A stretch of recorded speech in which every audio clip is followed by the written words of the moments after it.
காலை வணக்கம். இன்னைக்கு கத்திரிக்காய் கொஸ்து. ஆமாம், கும்பகோணம் கொஸ்து. ஆமாம், உங்களுக்காக வெங்காயம், சின்ன வெங்காயம், கத்திரிக்காய். ஆமாம், பண்ணுவோமா? பார்த்துருவோம்.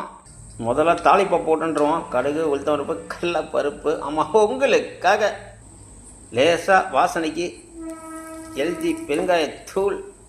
இப்போ நம்ம நறுக்கி வச்சது அப்படியே மேலே போட்ட வேண்டியதான். கத்திரிக்காய், சின்ன வெங்காயம், உருளைக்கிழங்கு. ஆமாம், போட்டு இப்படி ஒரு பருத்து அப்படி ஒரு பருத்து. ஆமாம், பொன்னிறமாக வரணும்.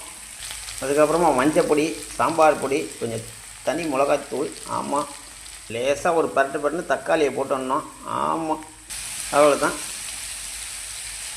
இப்போ லேசாக புளி தண்ணி, கத்திரிக்காய் கடுக்காமல் இருக்கிறதுக்காக. ஆமாம், உங்களுக்காக கொஸ்து, கும்பகோணம் கொஸ்து. ஆமாம், லேசாக உப்பு போட்டுக்கலாம். உங்கள் ஆற்றுல எத்தனை பேர் இருக்காங்களோ அத்தனை பேருக்கு உப்பு போட்டுக்கலாம்.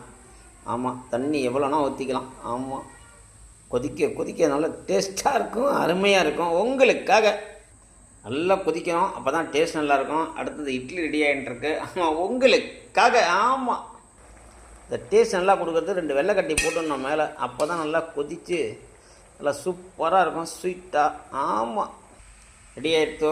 லேசாக கடலமாவு ஊற்றிக்கணும். ஆமாம், உங்களுக்கு தேவைன்னா ஊற்றிக்கலாம். ஆமாம், இல்லைன்னா அருமையாக இந்த மாதிரி கொதித்து வந்தால் கொஸ்து ரெடி. ஆமாம், உங்களுக்காக இன்றைக்கி கொஸ்து இட்லி. ஆமாம், கும்பகோணம் கொஸ்து. ஆமாம், யூடியூப்பில் போடுறோம், பாருங்கோ, செஞ்சு பாருங்கோ, தெரியும். நன்றி. உங்களுக்காக.